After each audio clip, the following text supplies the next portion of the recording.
Good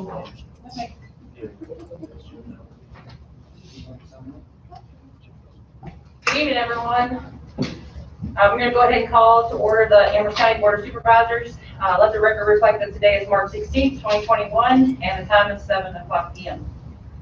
We're going to move on to the approval of the agenda. Motion on the floor by Mr. Martin. All in favor say aye. Aye. No opposed. We're going to move forward with the agenda. At this time, we will be led in the invocation of Pledge of Allegiance by Mr. Martin. Please rise.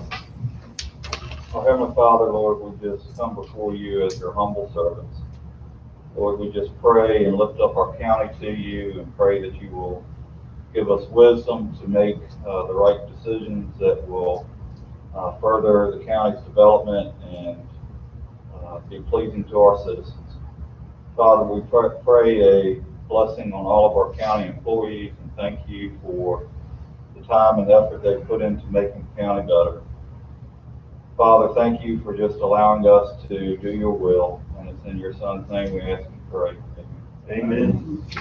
Attention, salute, pledge. I pledge allegiance to the flag of the United States of America and to the republic for which it stands, one nation, under God, indivisible, with liberty and justice for all.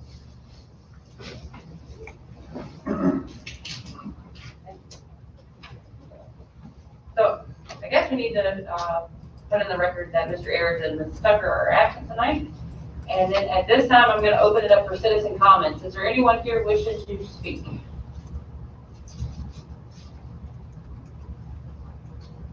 Seeing and hearing none, we're going to close that, move on to the consent agenda. Board, any questions? No, but I'll move that we approve the consent agenda. Perfect. There's a motion on the floor by Mr. Pugh. All in favor say aye. Aye. None opposed. Motion carries. Moving on to the special presentation. Dr. Arnold. Okay.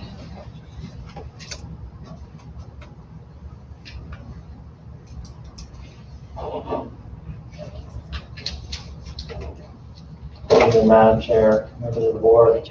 I thank you for allowing me to come tonight to present the proposed 2021-2022 school operational budget. Last year when we came to you, we had just finished our long-range planning, our long-range strategic planning, and our budget was developed around developing students who were child or life ready. And we were really happy with our budget, and then everything kind of changed. And so we transitioned to kind of making the school year work, which we have done, but we didn't really, weren't able to pursue some of the things that we had hoped to do last year. So this budget is a reflection of that, plus some other things that kind of go in that line as well. So I want to show you what the additions are, so the changes to this proposed budget. We are offering our employee salary increases of 4%. The state budget called for a 5% increase.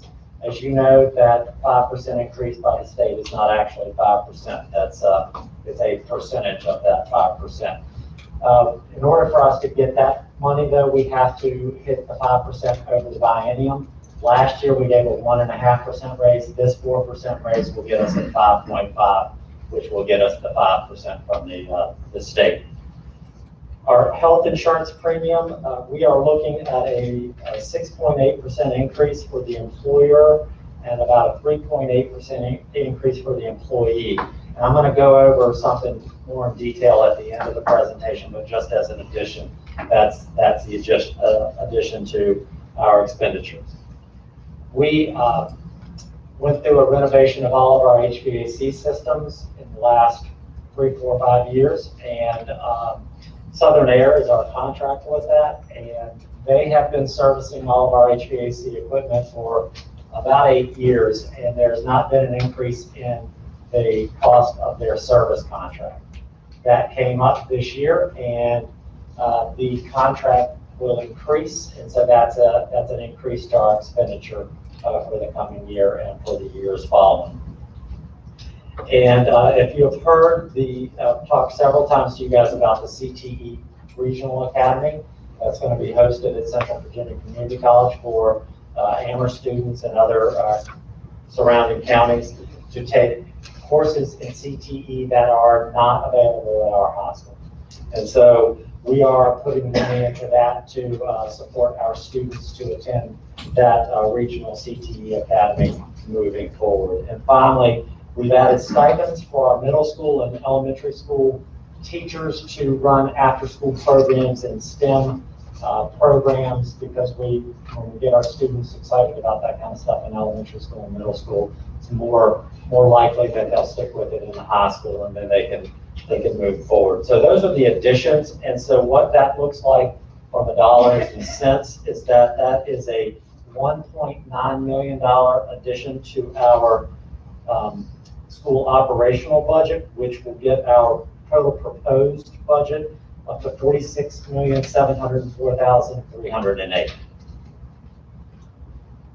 This slide is a summary of our expenditures, so I just went over the $46,705,000 in our regular operating budget. The other four lines that you'll see here, the child nutrition budget, which is a separate, it's part of our budget, but it's separated out from our operational budget. Federal programs, which we get from federal funds that we get reimbursed for the spending of that. Adult basic education, and then I put CARES Act. So the CARES Act is actually different than the other things. The other things you've seen before in the past. But the CARES funding, so the last round of CARES funding, we received $3.6 million to be spent by 2023. And so what we've done is we have put a number in the budget of $2.2 million, and that is to cover any COVID-related expenses that we might anticipate coming in the upcoming year. And so that's a placeholder for us to make sure that we can cover any expenses. So right now we have extra custodians, we have extra instructional assistants, we buy PPE, we have all of these added costs. And so that's going to be covered in CARES funding. And so over the course of 2 years, we'll have $3.6 million to spend towards those CARES-related expenses. So they're not living in our operational budget. This is just a separate CARES Act. But ultimately, if you put them all together, that's a $54,417,000 budget. Our funding to pay for these increases, we received $2 million increase from the state in revenue. We also received an additional $19,000 for child nutrition, and then of course that $2.2 million in CARES funding, which gets us to that total of $4,197,000 in total funding to cover the expenditures for this budget. The next page, which is of most interest to the Board of Supervisors, this shows our summary of our revenue. We get roughly $27 million from the state. We get about $5 million in state sales tax. Other local funds, $519,000, and we are requesting from the Board of Supervisors $13,902,000, which is the same that we've requested for the last 3 years. And so we are asking for level funding to make our budget work, and then that will, in the end, give us a $54,417,000 budget. One of the things that we talk about often in our budgeting is, because so much of our budget is based on enrollment, and so we've put in here what we believe to be our enrollment for next year, which is $3,947. But we have people. Yeah. So the proposed budget, though, is going to be based on 3,934 students. That is the governor's number. And the reason we're going to base it on the governor's number is because, one, he's asking us to base it on his number. And it's because they have put in no loss funding in the budget. So they have basically, because all of the school systems have lost various amounts of students, in enrollment. So they've given us about 100 student cushion, which amounts to about $650,000 in additional funding to cover any further loss in ADM. I can say to you tonight that in looking at our numbers compared to this time last year, we've only lost 0.4% of our student population, which is well below the state average and well below our regional average. So we're really proud of that number, but we will base this budget on 3,934 students. The last piece is it's not on the slideshow, but we want to talk about health insurance. Last year we came to you with a proposal to go to self-funding. So we've been fully funded, and so that type of funding, we take on no liability. We pay what the insurance companies, they charge us. We don't have a lot to say about what we pay in terms of increases over the years. They keep all of the profit in a fully funded method. Last year we tried to go to self-funded. And so in self-funded, we as a school system own the liability on that. We pay all of our bills, we administer all of the processes, but we keep all of our profits. That goes back into health insurance every year. That allows us to control our costs for our employees. Several school divisions in the area that have self-funding, they haven't raised insurance rates in like 5 years. And we, of course, go up and down every other year. So our goal, in order to be more, more efficient with our budget, we wanted to be self-funded. But to be self-funded, you have to have reserve. You have to have money in reserve, and we had talked about that last year and being able to do that. But when COVID hit and the uncertainty surrounding COVID, our consultant asked us to, or they advised us not to move to self-funding. So we're currently in fully funded. This year, we were given an option to go to what's called balanced funding. And what balanced funding is, it's a first-year product from Anthem, and it is basically a step between fully funded and self-funded. So basically what would happen is we pay a little bit more in our insurance premium this year, but what ultimately happens is that we share in the profit with Anthem. So when we have good years, we get profit from that. And so what we would do is we would put that back into our health insurance in order to build up enough in reserve so we can then move to fully funded or self-funded without taking on an inordinate amount of risk.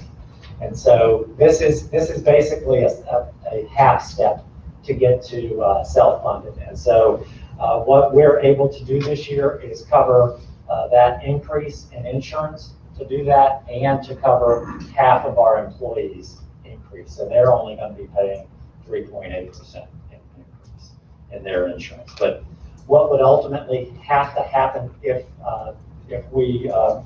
this budget is approved, once we get the profit, we would need to have an agreement with the Board of Supervisors to have a place for that money to sit and be protected as money just for insurance. So that would be at another time. But right now, this is how we are moving our budget, our insurance to get to ultimately to self-funded. But right now, it's called balanced funding. That is, in a nutshell, our budget for the year. I'll be glad to answer any questions that you have. Gentlemen, any questions? Well, Darn, how long has the school system been with me? I know 3 years, but Ms. Crouch. We have been with Anthem this go around probably 5 years, I think. We have been back and forth with a couple of different carriers, but we came back to Anthem the last time. And we went to the market last year as well to see if there were better options. And last year there weren't. Any other questions? Thank you, Dr. Earl. All right, thank you. So, gentlemen, I think we need a motion in order to accept the school budget, if you're ready to do that.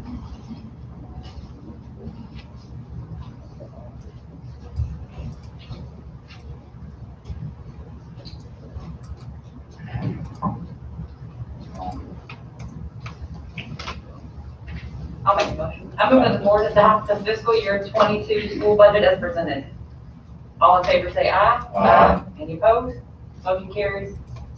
Thank you, Dr. Arnold, for all your work and for your staff and their work to do a balanced budget for us. Specifically, thank you. No old business, moving on to new business. Ms. Hanson, we're going to talk about the support resolution for the U.S. Department of Commerce Economic Development Administration Grant. Good evening. Yes, I'm here to talk about a project that we believe will bring in new jobs and investment. We're not asking for funding from the Board of Supervisors, but we are asking for support for the project. And what we're doing is wanting to build a 45,000 square foot industrial building in the M1 Commerce Center on the lot that's already graded Lot 6. The 45,000 square feet would be flexible space. It would have high ceilings, roll-up doors, loading docks, things that our businesses need to grow. We have found probably for the last 10 years, there's just not any good industrial space open and available for our growing and emerging businesses. Emerging businesses being startup manufacturing, those type of technology businesses. Same thing for coming out of their garages, their basements, their barns. There's nowhere new that has those high ceilings and the ability to bring in semi-trucks to unload anything. So we know that the space has been needed, but the biggest hurdle has always been the cost. Cost of building is rising. There's a lot more regulations and hurdles with VDOT and DEQ requirements. And these businesses, they just want to grow their business. They want to run their business. They don't want to have to worry about construction. They want to be able to move in and have the space that allows them to be efficient in their work and grow their business. So we are putting together a grant package to the U.S. Department of Commerce, the Economic Development Administration, for $3 million to help us build this building. The debt service would be handled by the Economic Development Authority. We are going after a line of credit and permanent financing so that the match, which is a 60-40 match, we will be able to pay for with our continued funding, which we've been getting from the 1 cent of the real estate tax. So what we're asking tonight is for you all to pass the resolution that shows you support the project and that you'll just continue to fund us as you have in the past.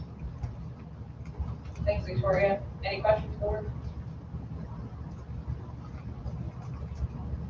I have no questions. Hopefully, I know it's a long drawn-out process, and when would you actually know if we received the grant or not? How long of a process is that? We should know by the end of the year. It just depends on how competitive the application process is, and it goes in, our grant would go in with all the rest of the U.S. for this type of construction of the business.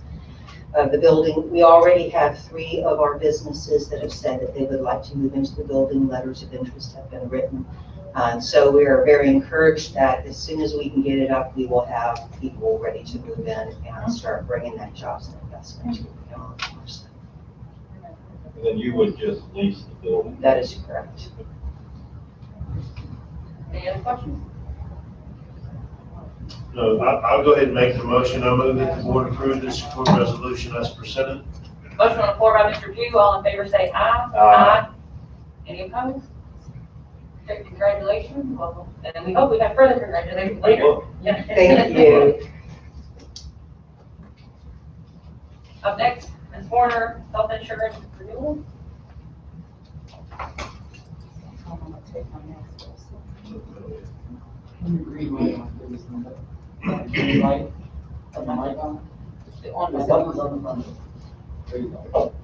Sorry about that.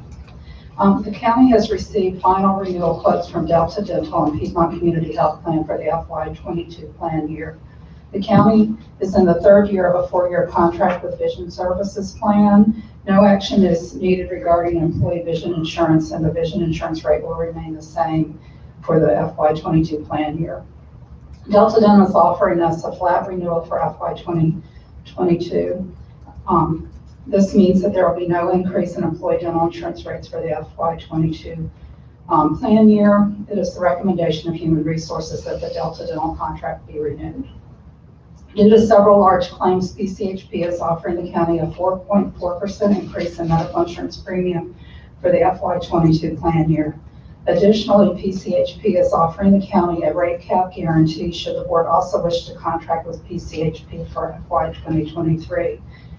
As you may recall, when we originally contracted with PCHP, they offered us a rate cap for the second year as well, and the rate cap that they're offering us now is identical to that second year rate cap that they offered us before. We also had a flat renewal with PCHP due to that rate cap this current plan year. Human resources, oh, I'm sorry, I'm not sure why I put that in there, but anyway, I'm presenting the renewal quote and the rate cap information to you to make a decision. I also have Philip Miller from PCHP and Brenda Grant, who is from One Digital, and that's our benefit consultant here to answer any questions you may have. One reason that I would support the rate cap is that we are going, if we were to go to bid this fall, we're going to be coming off of a bad year, and I don't think we would get the competitive quotes that we would get if we waited for another year. There's no guarantee we wouldn't have 2 bad years in a row, but it's highly unusual to have as many large claims as we had this current plan year. If you should decide to renew with PCHP for 2 years, the recommended motion would need to be amended to include both FY 2022 and FY 2023. Board, any questions? Yes, do you have a recommendation on here? It's just a renewal for next year, is that correct? That's what the recommended motion says, but if you wish to do the 2 years due to the rate cap, you would need to amend it to say FY 22 plan year and FY 23 plan year with PCHP.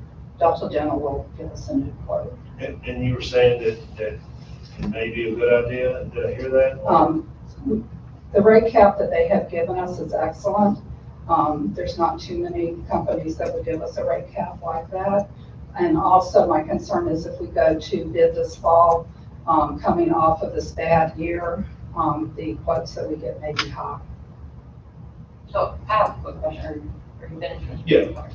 When you say that they were offering a rate cap guarantee, does that mean no increase or up to a certain amount? Yes. What it is the cap is based on our experience, because anytime you get a quote from an insurance company, it's based on your experience. And so depending on our experience percentage, the increase could either be a flat increase or it even could go down should we have a really fantastic year, or we could have 3%, 5%, 8%, and 12% increase depending on our experience. Madam Chair, the second attachment in the board package has that table that shows those percentages. And for example, the year that we went out to bid when we switched to PCHP, Anthem Local Choice gave us an increase of 15%. So The highest would be 12%. I don't see that in the attachment. Oh, I'm sorry.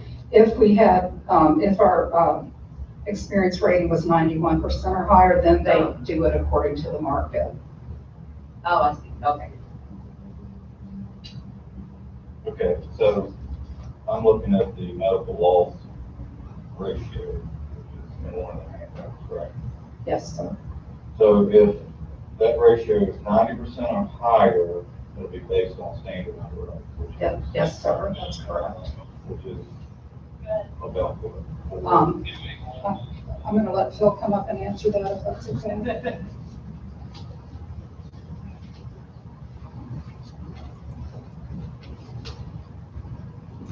I'm sorry, could you repeat the question? I'm just trying to understand this medical loss ratio. So you're saying if we went for 2 years, and my understanding it would be guaranteed that it would not go up any more than 4.4% the second year, or is it still based on the medical loss ratio? It is based on the medical loss ratio, that's correct.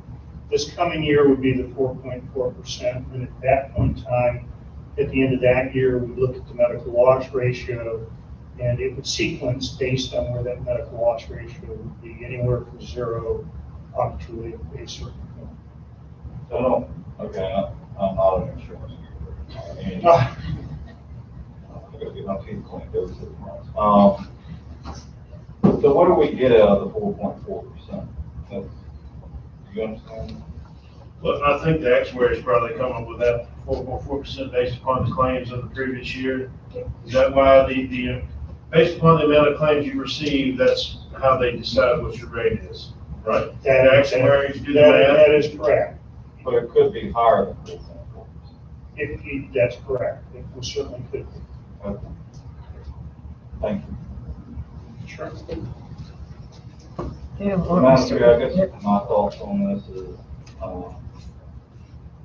wasn't here when you guys chose to switch, but I've heard a lot of concerns from different employees about the insurance, so I'm not sure I'm willing to toss into another second year right now. That's just my thought. That is also my thoughts too, because there was an uproar when we switched, and we told people that after 3 years, we'd go back and we would evaluate it again. So I think that we ought to stick to our word. I'm fine with that. So, Madam Chair, I would move that the board approve the renewal of the county's dental and medical insurance contract with Delta Dental and Piedmont Community Health Plan for the fiscal year 2022 plan year, and direct staff to execute the further documents.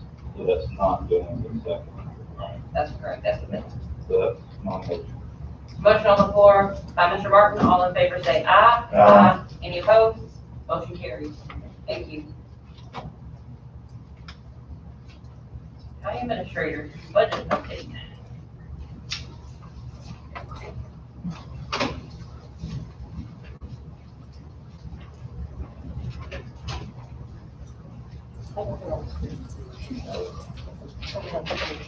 Your screen do you need, please? You gotta do it over here. Do it next.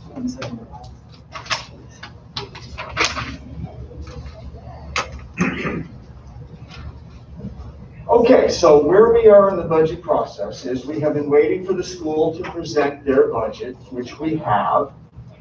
Meanwhile, the federal government has been passing more bills, and we have been receiving information out of Richmond on various funds that are coming and not coming and so forth. And so as we told you in our last workshop, we would make those adjustments. And so the handout that Stacy has given you has the latest pluses and minuses and what those totals are. And so we need to understand how you want to use those pluses and minuses. And our recommendation to you is that we use these funds, as she'll walk you through each one of these things and where they come from and how much they are, and how we have them, but that we use those to increase the 1.5% pay raise for county staff to get it closer to the surrounding localities and the other parts of local government that are ranging from 4 to 5%. So with that, I'm going to let Stacy explain how much money now exists and also what we're receiving from the American Rescue Plan. Here you go, Stacy. All right. So with some changes that have come, I went back and split out the constitutional amount that we're going to have to pay. We're also going to have a little local share with the social services, and what the difference would be if we changed from 1.5, what it would take to get us to the 5%.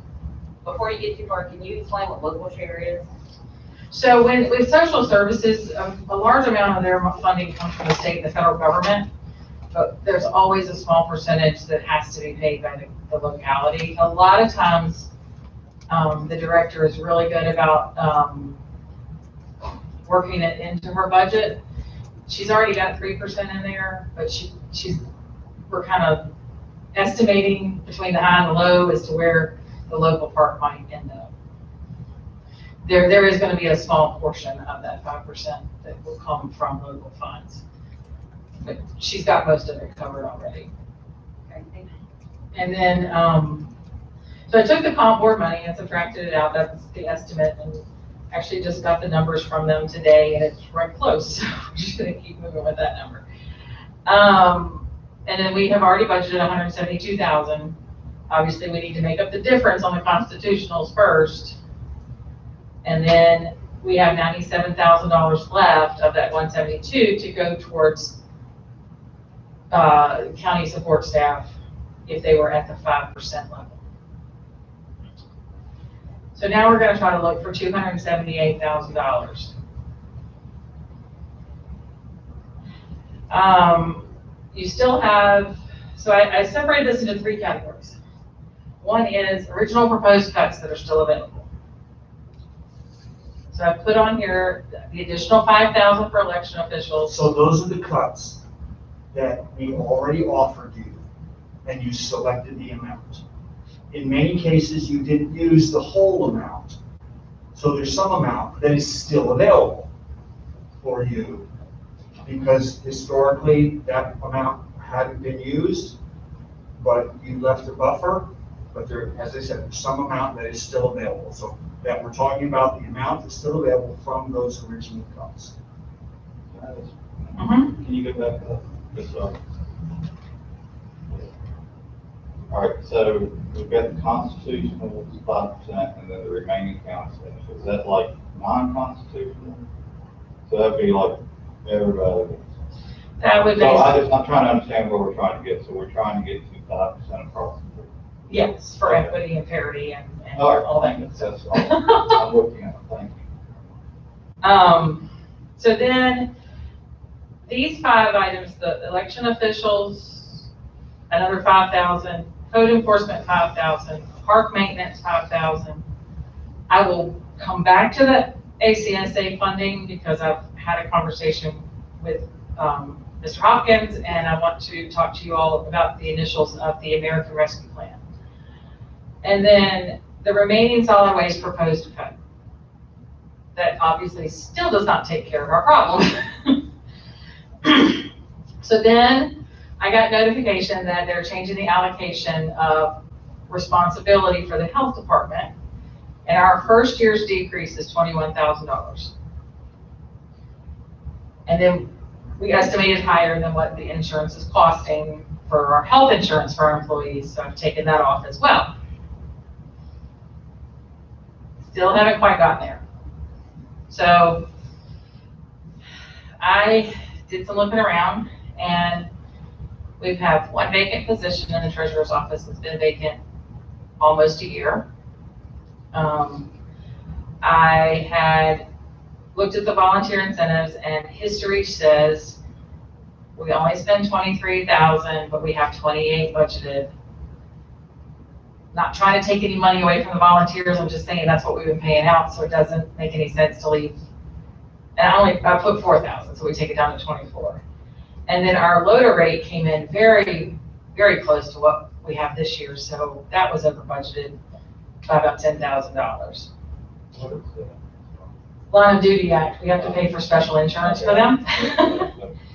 And when I got the rate, it was very, very close to what we paid last year, so I was able to reduce that line item. All those items will get you there. So let me talk to you about the American Rescue Plan and the little bit that I know right now. They have 4 main categories of what the money can be used for.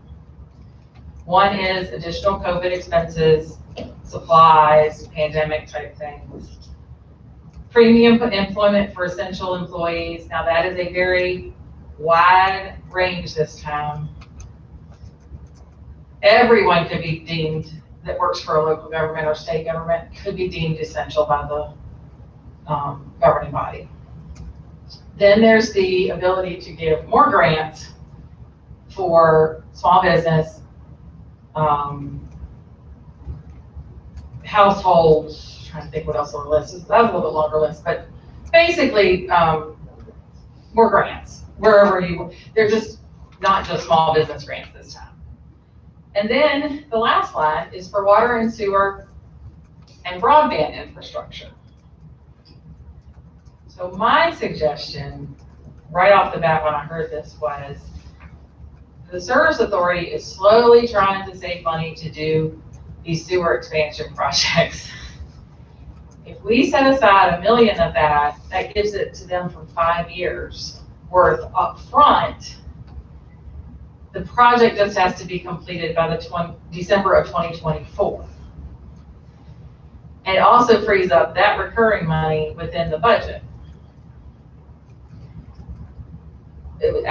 I talked with Mr. Hopkins. We felt like it was a win-win because it got him started, and it also freed up some information, some stuff over here. Now we're very early in that ARP phase, but that is a specific item that we can use it for, which was not in there before.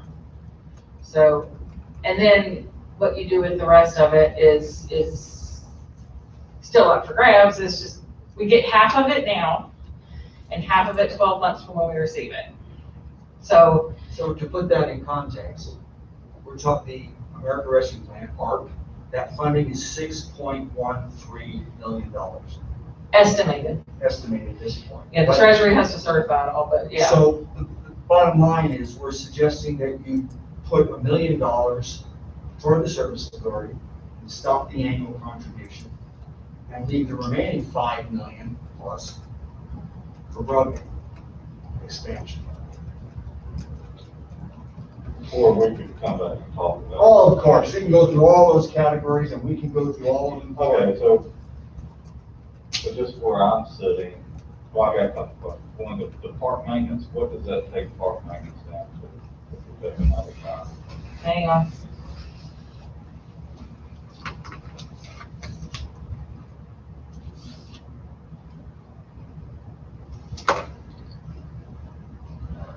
Takes it down to 10. Oh, okay. So that's when we get to not to say. Mhm. Okay, so really the only one that may be questionable is the treasurer position. Well, that's a cut that I found, and that's not one that, yes, it could be questionable. It's always, when you're cutting a position, that's always questionable. So, It's been open since April 1st of last year. so the treasurer's here, right? Mhm. Can we hear her thoughts? Yeah, I mean,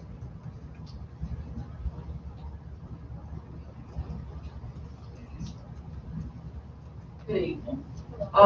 The reason it has not been filled, the person that was in that position left at the end of March. Of course, COVID came in, and I did not feel that it was the right thing to do to bring another person in at that time. We were going to try to be safe and secure with the ones we had. We knew we would not have as much traffic through the office, you know, and I can tell you from figures that I had, our credit card payments from the same period of time last in 19 to the time of this year went from 700 and some thousand to over $1 million. And that was doing it online, telephone, IVRs of that sort. So, but there again, it's done online, but we still have to input all the information into the AS400. So, I mean, it keeps us very, very busy, but I did not feel like it was in the best interest to bring a person in at that time. So that's the reason it has not been filled. so what I'm hearing is you don't want to give up that position. Well, this is what I would give to you if you want. In order for them to meet what they need to do, to offer that position, but then 8, 10 months down the road, because I have some things that I'm going to be proposing to you all, a few changes that citizens have asked me about, that I would need another deputy treasurer in the office.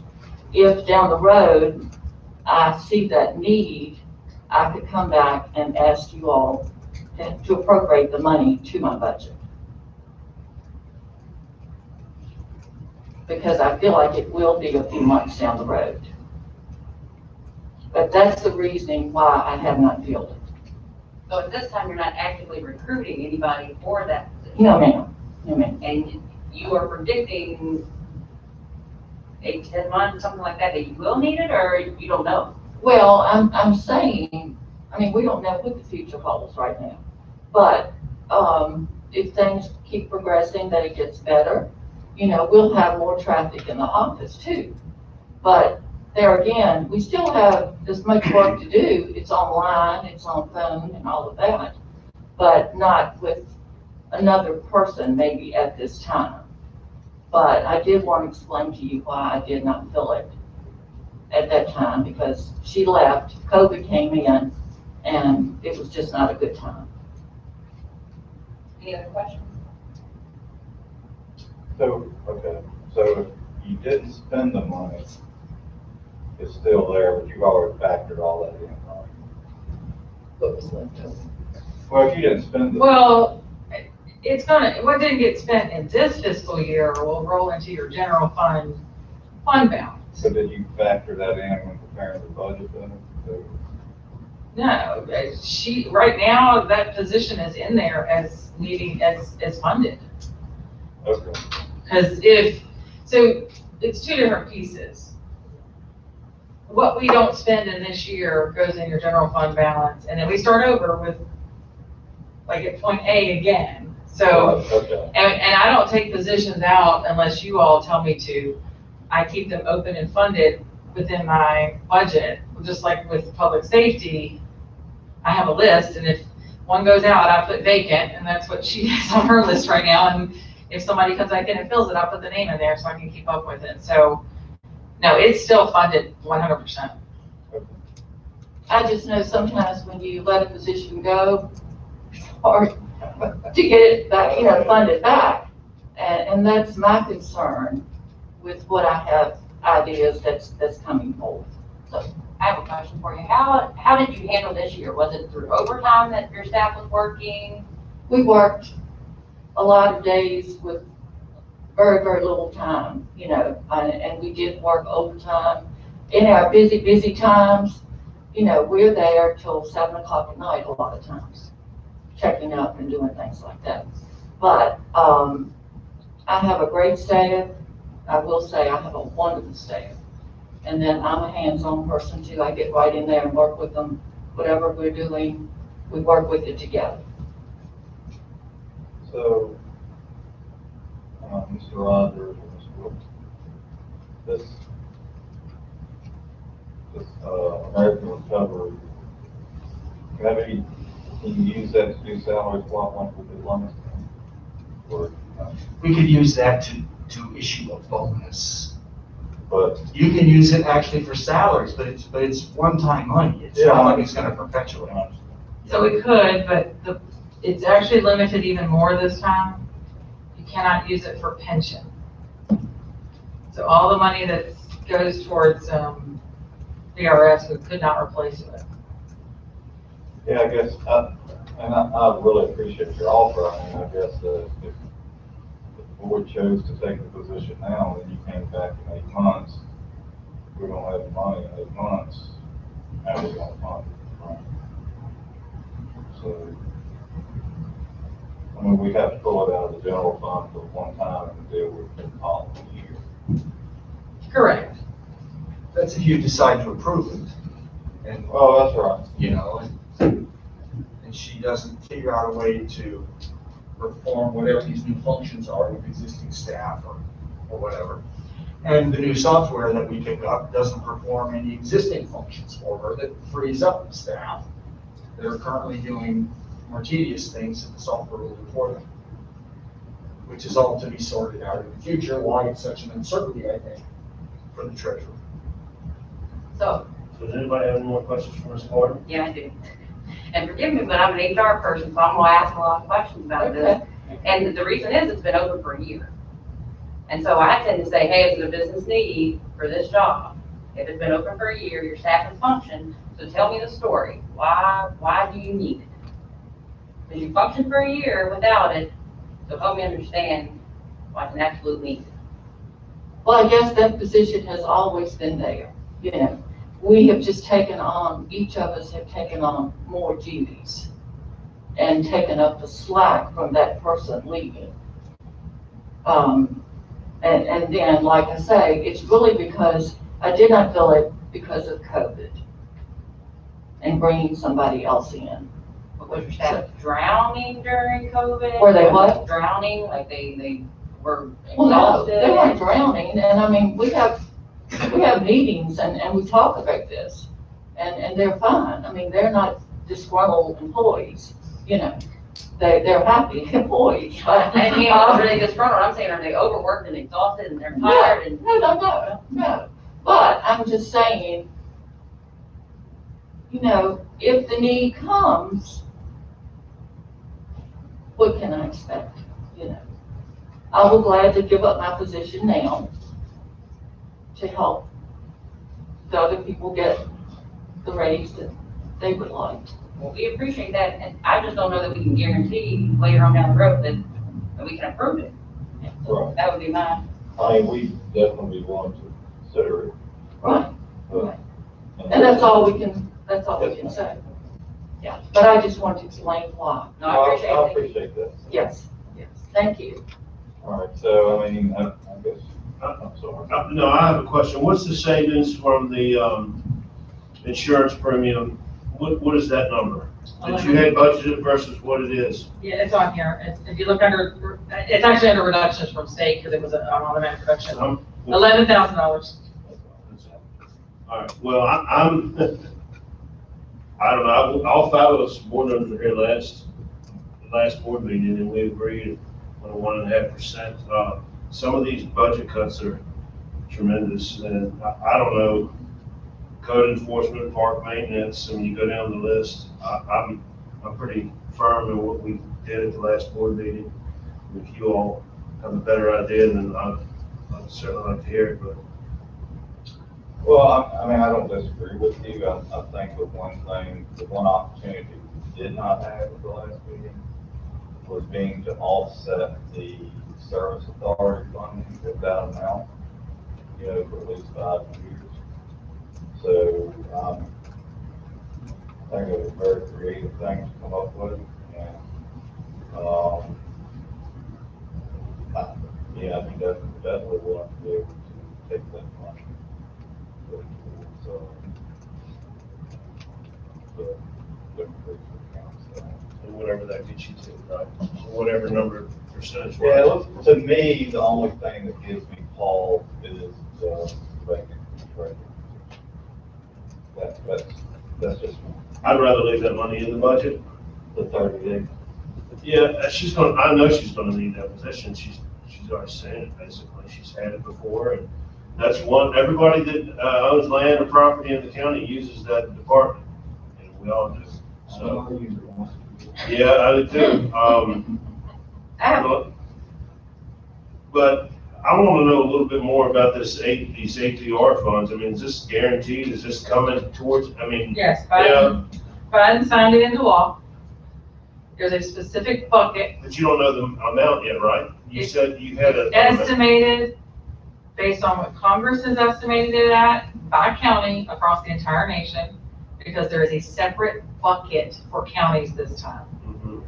Last time it was all rolled in and we had to go through the state. This money is coming directly to us. Once they set the amount, certify the amount, which is the 6.13, it may tweak a little bit. They have 60 days to send us our first half. That number 6.13 comes from the Treasury Department. Treasury has it. Well, I mean, the calculation of how much it is for each county, all 3,000 counties. Comes from the Congress. So we don't have to apply for those funds. Those No, funds ma'am. are available. And Mr. Hopkins, if we put $1 million in the service authority bucket, are we able to spend it in the timeframe? Not a problem. I just want to make sure we have hands and shoulders and legs to do the work. Well, you can always keep contract. Yeah, I mean, I suppose if I would agree with that, Yeah, the only thing that gives me pause is that our other two colleagues aren't here. I mean, do we have to decide today? Or Well, on the 30th of the month, you have a workshop scheduled. That's not a regular meeting date. And so we would bring you in simply to approve the final budget. With your decision tonight, we're done with the budget. We can prepare the budget document and get it ready for your approval on the 30th so that we can publicize it in the newspaper and schedule the public hearing. So we have until the 30th, but we need to be working between now and then to finalize all the documents. I understand what Mr. Martin's saying too, but I think that being around Claudia enough, I think she said all along about the money that goes to the service authority, that she wasn't really in favor of that. I mean, she's not here, but we've got three people that can agree on it tonight. We're the three that showed up. We're here to do the work. And I would say, I mean, I would be fine with the 4. With the 5%? Well, with using the funds from the service authority and using that money to go towards an additional on the raises for the county employees. It doesn't get you anything extra. It doesn't give Pretty you much. it gets you It $151,000. doesn't get you a whole percentage, I don't think. Well, that's where I stand. what is, this might be silly, Mhm. but, what would it bring it down to if we took the 38 days? 4.1, 4.2? It'd be more than 4, because I ran it at 4, and I took out park maintenance, the solid waste, and the treasurer, and the volunteer incentives, so it'd be a little more than 4, I just have to run that calculation. Well, I'd be okay with 4. Uh, I'd be okay with 4. Well, it sounds like we're all over the place, but I'm fine with the way you presented it because this is exactly the kind of stuff I've been asking you to do all along, and I think you did a great job with it, so I'm fine with the way you presented So let me offer this, obviously, the couple. I don't have any questions. You don't have it. any I'm questions? Go ahead. I can look one more time and see if I see anything that can replace the treasurer's position as one of the subtractions. I really start nickel and diming at this point, but I can attempt it. Or do you want to leave the position in there and? Well, you can make that attempt when she makes her request. You'd be working with the same budget. Yeah, we You're have just some suggesting that you unknown. could find the money now rather than find the money when she requests it. So if we wait till she requests it, then we can go look for it. Well, and we do have some unknown revenues. You do. So, I mean, we may see some revenues that we don't know we're gonna get, so. I'm just throwing that out there if there's I do need to build the book, but at the same time, I want to give you all the opportunity to do what's best. Can you go back for to, you. oh, sorry. Sorry, Can you go back and look at the solid waste proposed cut? What else? Is that everything out of there, leaving that at 0? Can you take the 27,000 out? yeah, that would take it to the whole cut of.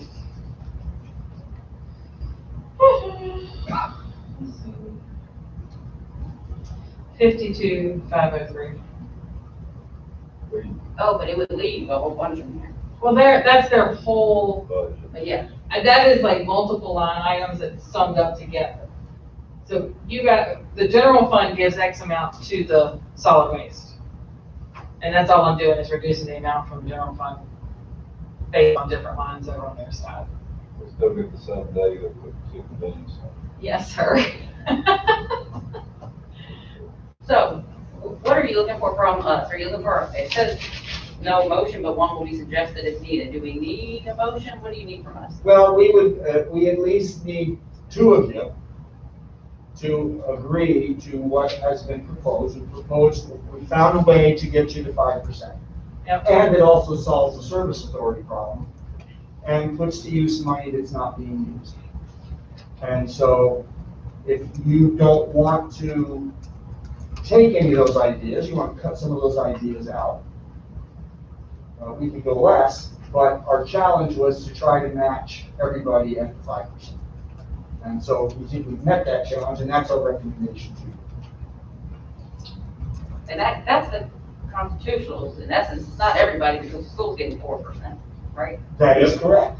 That is And correct. the state is providing most of the funding to the constitutionals. We're providing just a small fraction. That And I is said, correct. last year, we did a lot of people got big increases in their pay last year. A third of the county staff got increases, and they were varying amounts. to get us up to Some average. quite substantially. And, Our concern, of course, is that if the other localities start pulling ahead, now we're behind once again. And we just don't want to lose the ground that you've gained. well, I That's right. haven't heard what other localities are doing, so I don't know that answer. Well, market rates continue to adjust year by year. And so we should continue to be competitive. I mean, I feel that way. Because if not, we're gonna be catching up years down the road, same way we just did this year. So, I can be persuaded for the 5%, that's fine. 4% would give us a little bit more tools in our tool belt, in order to do some things with the staff that we have. But I can be persuaded for 5. Well, it sounds like I was at 5, you're at 4, and Dave was brought down to 2. Yeah, but what is Social Security getting this year? You know, I mean, that's where, we've got a lot of people, you know, That could we compromise the pool? we've got a lot of people that are struggling. I mean, 4, if the market rate typically only goes between 2 and 3% to 4%, I think staff would be, I would hope that they would be happy with 4% raise. That's bigger than my raise. I think they would feel like it was, they were in the same, viewed the same as others. Yep. And it matches the school, that's why I said 4. Because the thing is, if we take away all the tools, then they won't have all the work that they can do. So what does the, I'm sorry, I know I'm asking you to do something fly, but so 4%, what would, if we only did 4, what would that leave? And what would we put down? 5, 32, 36, plus 38. About 75,000. Okay. So you could keep the position there if it's needed, and you could put back some of the other smaller cuts, right? So I just worked it so I could figure out how much it would be. It would definitely be up to you all which ones. I chose park maintenance and solid waste and the treasurer's position and the volunteer incentives. Well, if you're not paying a volunteer and sending down, then you're doing exactly what you ought to be doing. That doesn't matter. Well, that's kind of where the load is, so I didn't want to take that out either. So I could put,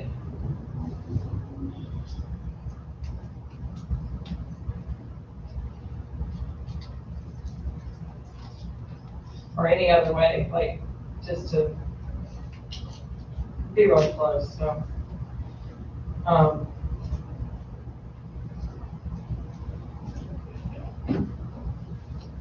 We have to work all that out, or if we just said 4%. Well, if you said 4%, then we I'll will work work it it out out. so that it makes sense. And we will leave the funding for the treasurer.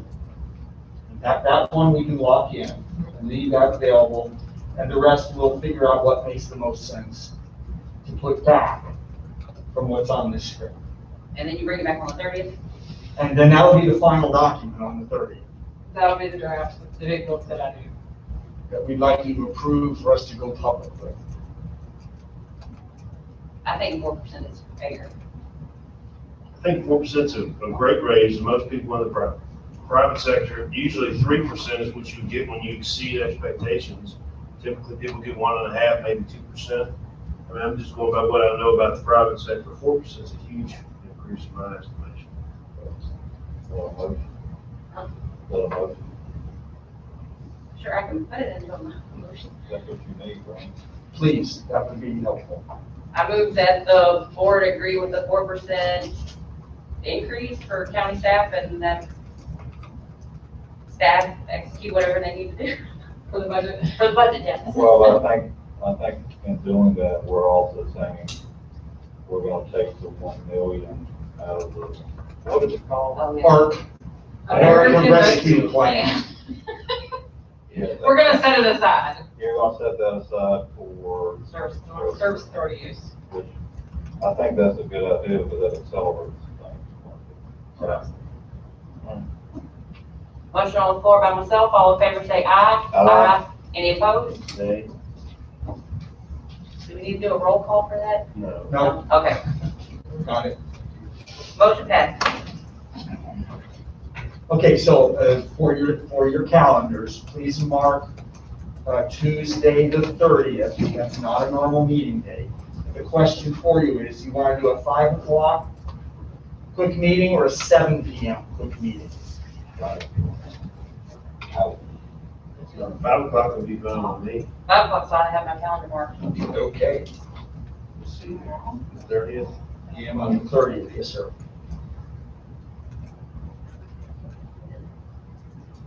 That'll be a short one.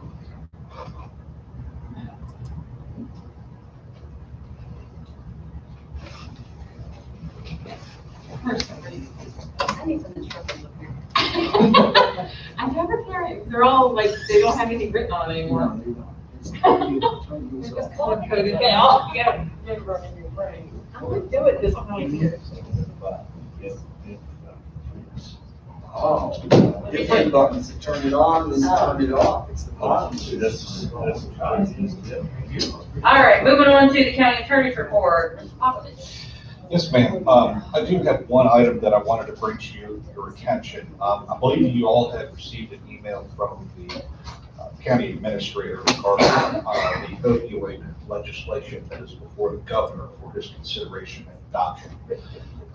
That piece of legislation is a very significant piece of legislation that has taken the better part of 3 years to come to fruition. As we all know, the opioid addiction problem was the main national crisis before COVID. There are a number of suppliers of opioids that are in the process of negotiating settlements and hopefully finalizing any further litigation on a universal basis. So the process with regards to this legislation was to come to a place where local governments were given more and or better access to any settlement dollars to offset the costs associated with dealing with opioid addiction. What is before the governor is the culmination of that, and it is significant because local governments are given a direct line of access to any settlement funds. There is the creation of the Opioid Abatement Authority. It is made up of 11 persons, specific individuals, state officials, local officials, social services, law enforcement, you name it, there's a representative on that board. We have come to learn that the addiction recovery group of folks out there are lobbying the governor to increase the size of the proposed board from 11 members to 15 members, and all the new members would come from their group, their interest group, which would effectively give them 1/3 control of the entire board, which obviously would throw a huge monkey wrench into the efforts that have been taken up to this point to try and learn from our past mistakes in the Tobacco Commission fiasco. And so what we have developed is a letter to send to the governor on behalf of all the opioid litigation localities here in Virginia, asking him to toe the line and not to make any changes as requested, because we believe that what is presented to him is a fair and appropriate resolution and means of distributing any funds obtained. So what we had, the county administrator had sent to you to draft of that letter. We are planning on having that letter sent out on Thursday, so I wanted to take this opportunity to inquire from you all, if you had the opportunity to review it, whether you are comfortable signing Amherst County's name to that piece of legislation in support, or that letter in support of the legislation for the government without change. I certainly have been recommending it to all local government entities that our firm represents. Up to this point, the city of Covington, Allegheny County, Botetourt County, and the city of Salem have already agreed to put their names to the letter. I believe that Halifax is about to, and Franklin County, I think, was discussing it at the board meeting today. So I wanted to take this opportunity and see if you all want me to be added to the list so that I can make sure to include you. So I understand it's gonna be sent out on Thursday. The letter will be sent out on Thursday. So if you wanted to, think about it for another day, you certainly can. I would need to know about close of business tomorrow. And do you need digital signatures? No. It's what we've decided to do, rather than have signatures from all the different localities, there's a number of 90 some localities involved, is the law firm that is our outside counsel, the attorney there will sign on behalf of, and then we're just going to list everybody that wants to be on the list. Don't have any thoughts? Madam Chair, I indicated my support of that to the county administrator. I'm in support as well. Yeah, sounds good to me. All righty, I will pass that information on. Thank you very much. Do you need it as a motion or anything like that, or are you good? You might as well put it in for the record, yes. Make a motion to authorize the county of Amherst to be included on the proposed legislative support note. So moved. Motion on the floor by Mr. Pugh, all in favor say aye. Aye. Any opposed? Motion carries. Thank you, Mr. Coffin, for that. Yes, ma'am. All right, was that it? Is that what you had? That's all I have. Okay. Moving on to the liaison committee report. Ms. Tucker is absent, so we'll skip A. Unless you have something, Mr. Robbins? I don't have anything. Okay. Parks, Recreation. Sure, the board met with the new director and Mr. Thacker last week. It's been a board getting to know you type thing. I believe Mr. Rogers has agreed to come to one of the next board meetings to kind of talk about some of the changes that are going on. So, That was Mr. Nally that they met with, yes. not Mr. Thacker. No, both of them were there. Yeah. Which I think has been very helpful having public attendance. Yeah, hopefully we'll be able to start getting programs back the way they were through COVID. Perfect.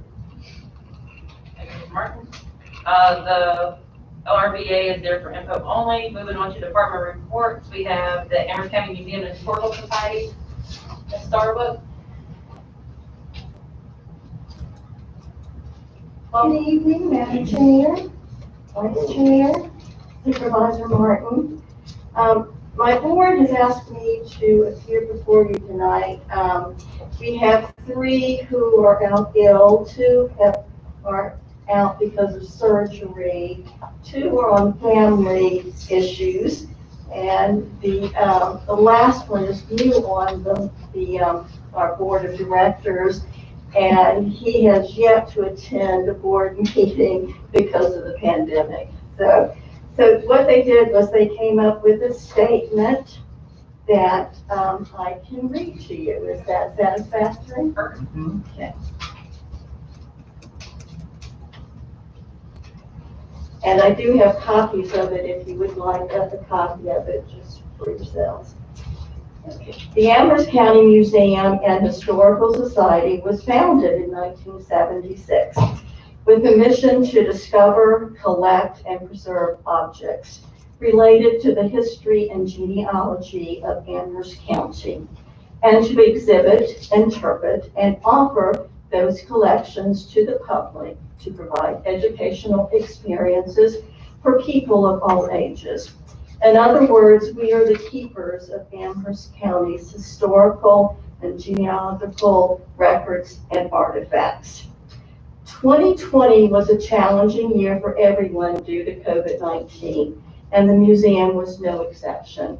We closed from March 15, 2020, reopened June the 30th, 2020, once the director had protocols in place. Despite the difficulties, we were able to continue to serve the community, although on a smaller scale than usual. Our exhibits remained open to the public on an appointment-only basis. We were able to have our ghost walk, staying within social distancing guidelines, and we even managed to have a couple of programs with limited attendance. 2 new exhibitions were installed as well. Although our research library remains closed to the public, we have been kept busy doing free research for those who reached out to us. We recently did research for the PBS genealogy television series, Finding Your Roots, to be premiered in 2022, season 8. We have also been able to keep the public interest through postings on our own Facebook page and have had some lively discussions in our Facebook group. 2 of the programs, Moonshine and the second one, Amherst Women Voting, were recorded and put on the museum's YouTube channel. Additional past programs will be recorded and put on YouTube. We are in conversation with Mike Cargill, the digital media communications manager and the tech club at the high school, to record a program on the layout and symbols of cemeteries and cleaning tombstones, with part of the program to be shot in a cemetery. And we'll be doing a video program on the Frank Cash glass negatives, which both of these programs will be then aired on YouTube. In addition, we have Bill Barker as Thomas Jefferson coming in to engage the students of Amherst County and the citizens of Amherst County virtually. Unfortunately, due to COVID-19, our fundraising efforts were limited to the Ghost Walk, an end of the year appeal to the membership, and the sale of the 2020 Frank Cash photograph calendar. We received a $500 grant for a research library from the William M. Cage Trust Fund, and we also received funds from the town of Amherst.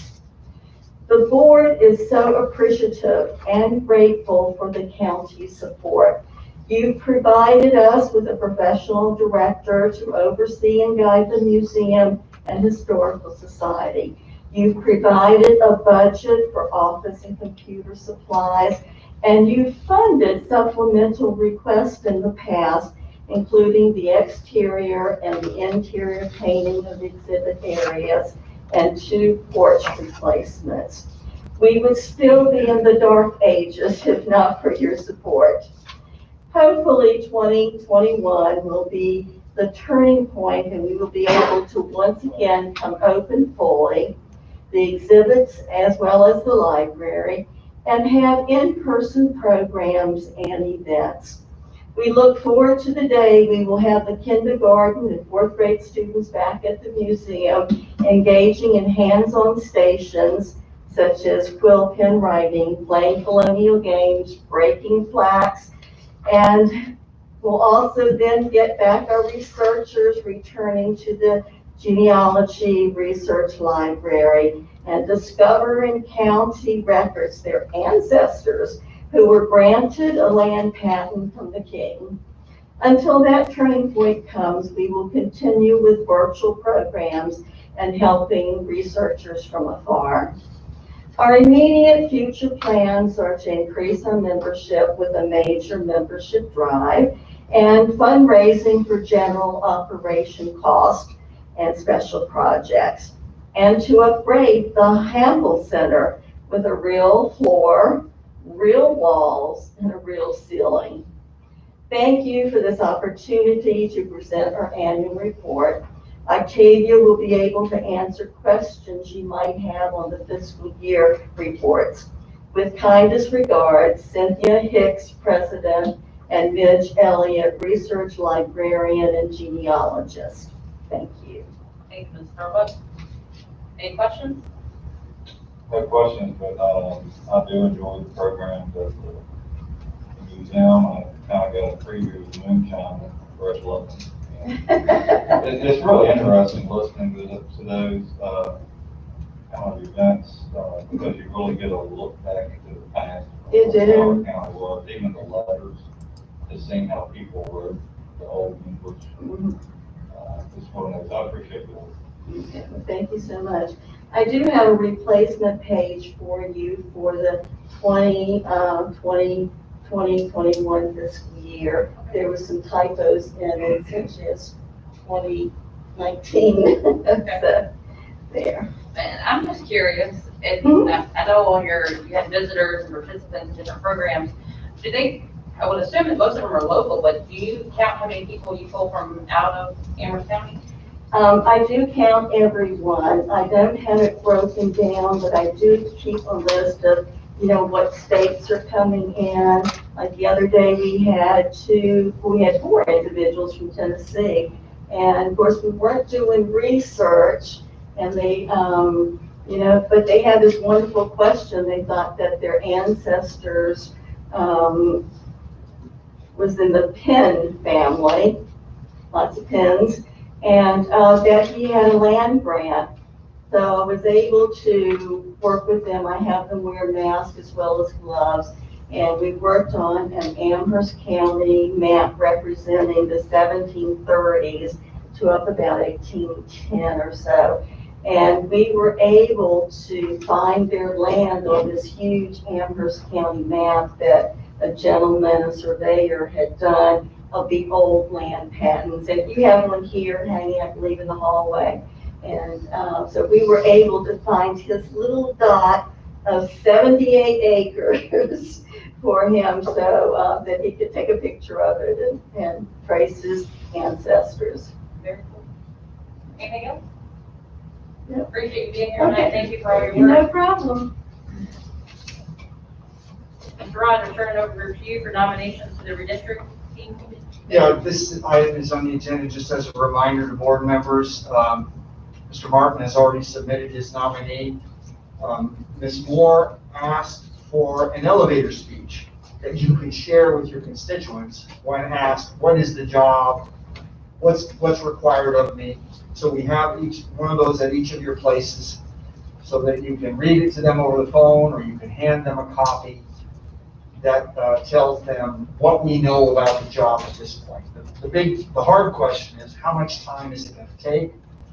And the answer is, that depends.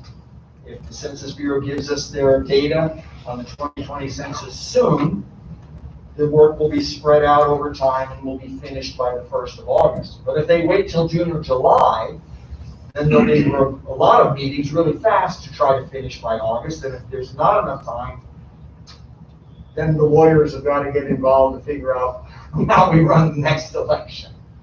But that information is on that piece for you to use. Mr. Prophet, what did you say last time? You only met a couple times with this redistricting at the last census? Didn't you say that last time? Was that Mr. Bryant? Yeah, it might have been Mr. Bryant. I think they said they only met about one time because it was cut and dry based upon it. And I would foresee, that would be the big sell, I guess, to people is how much time you got to put into it. So I tried to pin him down, and you'll see in the document there, it suggests a couple times a month, Yeah, which is not much. Again, that depends on how tightly they gotta squeeze it all together. And whether there's any big population changes, because if there's not, then the job becomes easier. Well, thank you for putting that together for me. Yes, ma'am. so the question, what happens if you can't find a nominee, then a judge will appoint someone? Is that what happens? Oh, no, this So is, you have, you all have created this by, you've adopted a resolution that creates it, and you've told yourselves that you'll each supply a nominee. Now, you can enlist the assistance of others, but we're looking for someone in your district to represent your district. Because I have a young, man approached me about doing it after I'd already made my recommendation, so I guess it got to the point where we couldn't get anyone, we could put us on. We would come back to you and ask, how would you like to solve that problem? all right.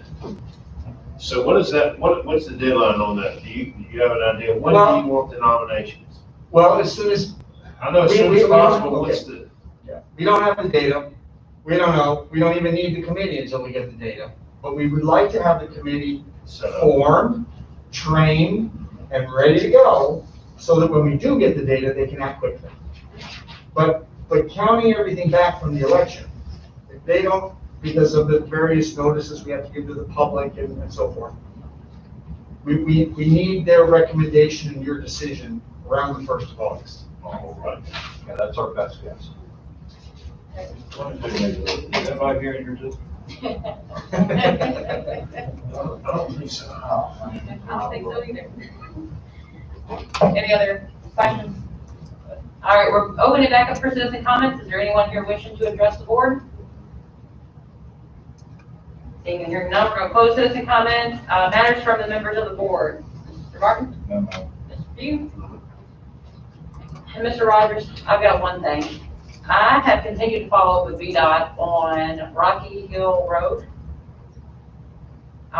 It's my understanding that VDOT went out there and tried to patch the potholes, and whatever substance they were using was not. Rocky Hill's got springs under it. Yeah. And so what they've got to do is a long-term engineering study. They're gonna have to actually lay pipes under the road to collect the water, to take it out from under the road. Well, I don't know what to do in the meantime, and I was hoping VDOT would come back with something that they could do in the meantime. But at this point, I've reached out multiple times, and I don't know what to do, or how to even get a date to say, hey, citizens, you can expect it by this. I will press. Well, Let's see what I can get. There's a spring on the 160, Route 163 right at the bottom of the hill too, and that's been there for many, many years. And I understand they fixed that, but obviously it's not. No, it didn't. It's not fixed. I mean, what has it been, people, actually, the springs popping up in a lot of places they're used to not be, so. Yeah, it's a challenge. Yes. That's all I have. Madam Chair, I'm sorry, as long as you're calling VDOT, there was another bad accident at 29 and 151, last Friday. We continue to have accidents there. I know you've reached out to them several times. Well, yes, sir, and they have the fix in place, it's just a matter of waiting for the year to come by when the funding will be applied. Understood. That's all I have. Mr. Martin, you have a closed session? Yes, Madam Chair, I make a motion that the board goes into a closed session pursuant to section 2.2, 3711A5 of the Code of Virginia, 1950 as amended, for discussions concerning a prospective business or industry or the expansion of an existing business or industry, where no previous announcement has been made of the business or industry's interest in locating or expanding its facilities in the community on property not yet determined. Motion on the floor by Mr. Martin. All in favor, say aye. Aye. This time we'll move into closed session.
While we're waiting, right?